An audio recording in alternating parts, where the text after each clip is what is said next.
ఇప్పుడు మన సన్నగా తరుక్కున్న కాడలు కూడా ఉన్నాయి కదా, అవి కూడా చక్కగా మగ్గుతాయి. మీకు దీంట్లో కావాలి అంటే మీరు పల్లీలు కూడా నువ్వులతో పాటు వేయించేసుకోవచ్చు. హాయ్, నమస్తే అండి. ఈరోజు మార్నింగ్ మార్కెట్కి వెళ్తే పొనగంటి కూర కనిపించింది. ఇది చాలా మంచిది హెల్త్కి. కనిపిస్తే ఆగలేకపోయా. కూర చూడండి ఎంత ఫ్రెష్గా ఉందో. సో చూస్తే అయితే నిగనిగలాడుతోంది. ఇప్పుడు దీన్ని మనం మంచిగా వాష్ చేసుకుందాం. ఈ పొనగంటి కూరని మనం ఎలా పచ్చడి చేసుకుందామో చూపిస్తాను. ఎంత క్వాలిటీగా ఉందో కూర, అంత హెల్తీగా మనం చట్నీ చేసుకుందాం. దీంతో ఇట్లా కొమ్మలతో సహా కట్ చేసుకోవాలి. ఫైబర్ ఎక్కువ ఉంటుంది.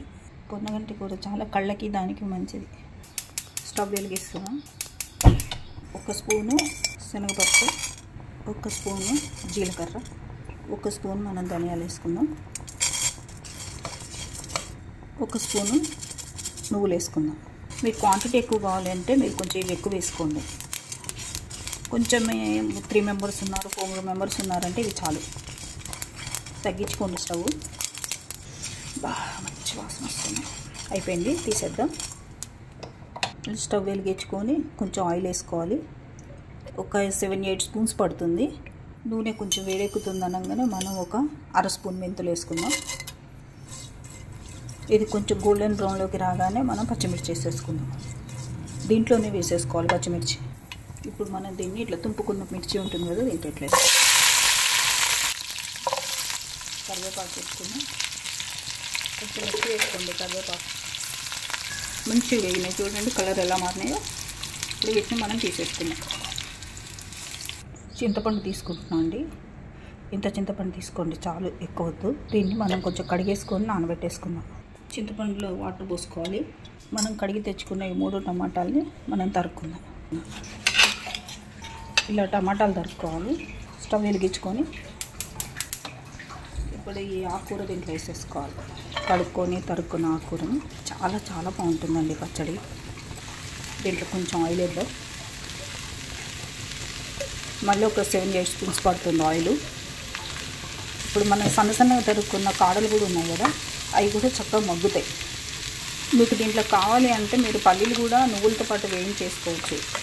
మా వాళ్ళు ఇలానే ఇష్టపడతారు. కొంచెం పల్లీలు మళ్ళీ పల్లీ వాసన వస్తుందని ఎక్కువ ఇష్టపడరు. ఎంత తొందరగా మగ్గిపోతుందండి ఇది. కొంచెం మగ్గింది కదా, ఇప్పుడు మనం తరుక్కుని ఈ టమాటాలు దీంట్లో వేసేద్దాం. దీన్ని వేసేసి మూత పెట్టేద్దాం. ఒక 5 మినిట్స్ మూత పెడదాం. కొంచెం సిమ్ మీద పెట్టుకుందాం. దీంట్లో ఒక 1/2 స్పూను రాళ్ళు వేసుకుందాం. మూత తీద్దామండి. చక్కగా పెట్టినాయి. పసుపు వేసుకుందాం. పింక్ సాల్ట్ వేసుకుందాం. దాంట్లో ఒక 1/2 స్పూన్ వేసా కదా, దీంట్లో 1 స్పూన్ వేస్తాయి. మీరు తినేదాన్ని బట్టి వేసేసుకోండి.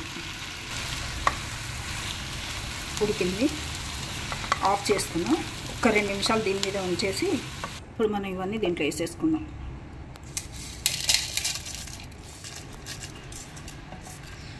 ఈ బ్లెండర్లో వేసుకొని ఇందాక వేయించుకున్న ఈ నువ్వులు, ధనియాలు, శనగపప్పు, జీలకర్ర ఇవన్నీ దీంట్లో వేసేసుకుందాం. కడిగి తెచ్చి పెట్టుకున్న కరివేపాకు, మనం నానబెట్టుకున్న చింతపండు ఓపెన్ చేస్తున్నాను. ఇంకొంచెం మెదగాలి. ఈలోగా దీంట్లో టమాటాలు వేసుకుందాం. ఈ టమాటాలు తీసి దాంట్లో వేసేసుకుందాం. మూత పెట్టేసుకొని మిక్సీ పెట్టేసుకొని వద్దాం. దీన్ని ఓపెన్ చేస్తున్నాం. మంచిగా మెత్తగా అయింది. ఇప్పుడు ఈ ఆకుని ఏం చేయాలంటే మనం 50% నలగొట్టుకోవాలి. మిక్సీ పట్టుకొని వచ్చేసాను. ఇది పచ్చడి అండి. మనం దీన్ని తాలింపు వేసుకుందాం. ఆయిల్ వేస్తున్నా. కొంచెం ఎక్కువనే వేసుకోండి, గోంగూర పచ్చడి బాగుంటుంది. ఆవాలు, జీలకర్ర 1 స్పూను, మినపప్పు 1 స్పూను, ఎండుమిర్చి,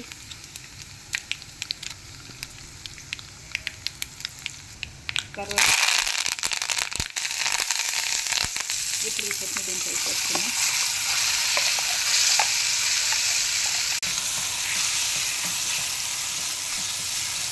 ఇదండి చట్నీ. ఎలా ఉంది? మామూలు లేదు కదా.